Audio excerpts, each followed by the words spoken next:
আসসালামু আলাইকুম। আপনারা কেমন আছেন? আমি আলহামদুলিল্লাহ ভালো আছি। তো দুপুরের খাবারের রিভিউ নিয়ে আবার চলে আসলাম। তো আজকে দুপুরে কি দিয়ে খেয়েছিলাম এবং কি খেয়েছিলাম সেটা আপনাদের সাথে আবারও শেয়ার করতে চলে আসলাম। তো আমাদের দিকে তো একদমই গ্যাস থাকে না। সকালেও থাকে না, দুপুরেও থাকে না, রাত্রেও থাকে না।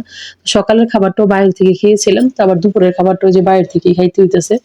তো ফ্যামিলির সবার জন্যই আজকে সুরঙ্গ কাচিগড় থেকে আবার আপনার মুরগ পোলাও নিয়ে আসছি। তো যে মুরগ পোলাওটা আপনার প্লেটে ঢেলে সুন্দর করে সাজিয়ে নিছি। ওরা সাথে লেবু আর শসা আর কাঁচামরিচ দিয়েছিল আর আমি বাসা থেকে আপনার টমেটো কেটে নিছি। তো ফার্স্টে যে রোস্ট ছিঁড়ে তারপর পোলাওর সাথে একসাথে খেয়ে নিছি। তো খাবারটা কিন্তু একদম গরম ছিল। মানে ওনারা নামানোর পরেই তারপরে গিয়ে নিয়ে আসছিল, তো খাবারটা একদম পোলাওটা একদম গরম ছিল। তো এই যে এখন আবার একটা কিশমিশ পাইছি। তো কিশমিশটার সাথে শসা দিয়ে একসাথে খেয়ে নিছি। এটাও খেতে কিন্তু অনেক ভালো লাগছিল।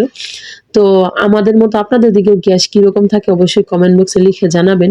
গ্যাসে কিন্তু অনেক বিরক্ত করছে সবাইকে।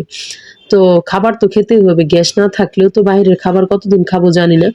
তো এই যে আবার আপনার রোস্ট ছিঁড়ে তারপর শসা দিয়ে একসাথে খেয়ে নিছি। এখন আবার গ্রেভিটা দিয়ে মেখে তারপর খেয়ে নিছি। তো আলহামদুলিল্লাহ এটাই ছিল আজকে আমার দুপুরের খাবার।